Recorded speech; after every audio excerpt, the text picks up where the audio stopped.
లోక్సభ ఎన్నికలకు గడువు సమీపిస్తున్న తరుణంలోనే ఏఐసీసీ అభ్యర్థుల జాబితాపై కసరత్తు ముమ్మరం చేసింది. ఢిల్లీలో టీపీసీసీ నేతలతో కాంగ్రెస్ ఈసీ సమావేశమైంది.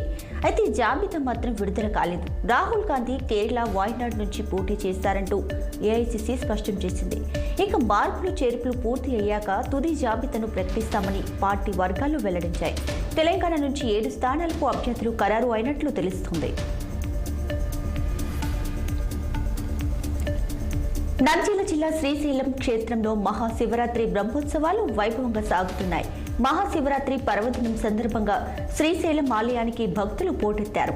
స్వామి అమ్మవార్ల దర్శనానికి తెల్లవారుజాము నుంచే భక్తులు క్యూ లైన్లో బార్లు తీరారు. దైవ దర్శనానికి సుమారు 6 గంటల సమయం పడుతుంది.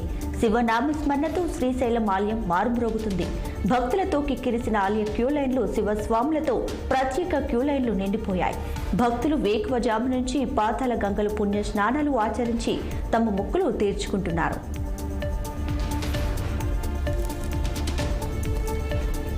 ఎన్డీఏలో తెలుగుదేశం జనసేన చేరిక ఖరారైంది. బీజేపీతో పొత్తు కీలక దశకు చేరుకుంది. సీట్ల సర్దుబాటుపై మరో దఫా సమావేశం కానున్నారు. మళ్లీ బీజేపీ పెద్దలతో చంద్రబాబు, పవన్ కళ్యాణ్ భేటీ కాబోతున్నారు. బీజేపీ అగ్రనేత కేంద్ర హోంమంత్రి అమిత్ షా నివాసంలో కీలక చర్చలు జరిగాయి. దాదాపు 2 గంటలకు పైగా చర్చలు జరిగాయి. బీజేపీ 6 పార్లమెంట్ స్థానాలు కోరుతున్నట్లు సమాచారం. అయితే బీజేపీ జనసేనలకు కలిపి 6 స్థానాలు ఇస్తామని చంద్రబాబు చెప్పినట్లు తెలుస్తుంది. అటు 25 లోక్సభ, 175 అసెంబ్లీ స్థానాల్లో మిత్రపక్షమైన జనసేనకు 3 లోక్సభ, 24 అసెంబ్లీ స్థానాలు ఇవ్వడానికి టీడీపీ అంగీకరించింది. ఇప్పటికే తొలి జాబితా కూడా విడుదల చేశారు. ఇక మిగిలిన స్థానాలకు అభ్యర్థులను ఎంపిక చేయాల్సి ఉన్నందున అందులో బీజేపీకి కేటాయించే సీట్ల అంశంపై కసరత్తు జరిగింది. బీజేపీకి 4 ఎంపీ, 6 ఎమ్మెల్యే సీట్లు ఇవ్వాలని టీడీపీ యోచిస్తున్నట్లు సమాచారం.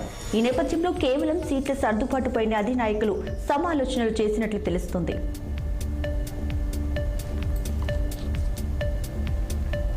తెలుగు రాష్ట్రాల్లో మహాశివరాత్రి వేడుకలు వైభవంగా సాగుతున్నాయి.